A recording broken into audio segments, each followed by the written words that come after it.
get back on the good team. If you fell off, just realize it's a swing and a miss. You're still in this fight. That's all. You missed the punch. You're still in there. It's not strike three. You just missed. There's another ball coming your way. Get back in the fight. Get back in the game. And again, you might get to a place as you continue to move upward where it's like, man, that was the last time I had to deal with that. When I overcame alcoholism, I kept a bottle of Hennessy right there in my cabinet underneath my kitchen counter. I kept it right there, right by the fridge.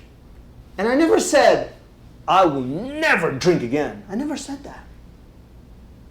I just remember feeling that I'm feeling terrible. I'm feeling, I got hangovers. I'm getting fat. I'm not happy.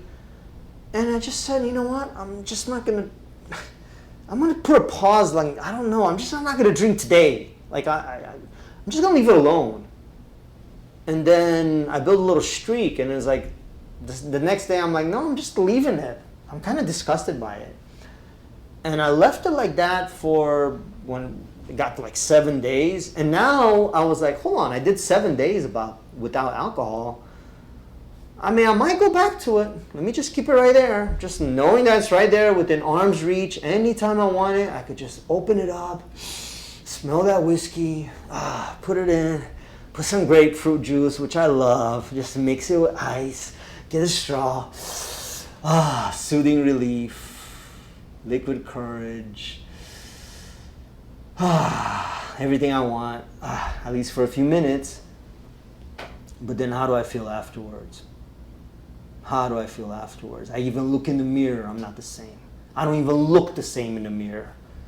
You got droopy eyes because it's hanging on you. So I just said, I'm just going to leave it there. I'm going to leave it there.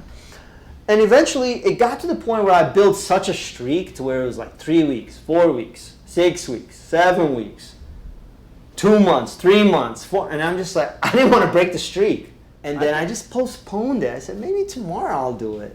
Maybe tomorrow, but I don't have to do it today.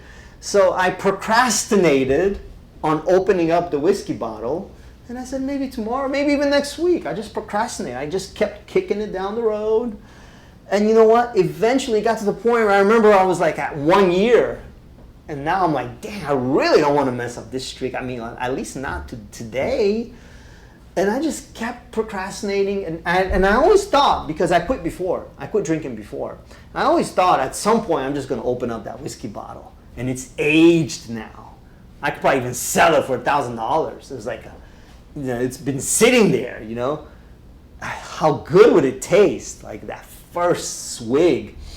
But you know what? I just kept procrastinating on that whiskey bottle, and eventually got to the point, long story short, to where it was 2 years. And I always thought, like, at some point I'm just going to open it back up. But now it got to the point where I am today at 4 years, and you know what? I don't have that thought anymore. I actually threw away that bottle. Because I've grown spiritually to the point where I see so many benefits of not drinking that bottle, and I also know if I do open that bottle, that spells trouble. Again, it's that maximizing of the stake. Soon as you cross over, now maximizing of the consequences. The stake reduces, right? The pleasure reduces. Now I'm back to addiction. Now I'm not doing it just for the pleasure. I'm doing it because I have to do it. I'm being run. There's a pattern going on me. So, you know, I'm at a place right now where there's certain things that I beat, and I'm happy about it.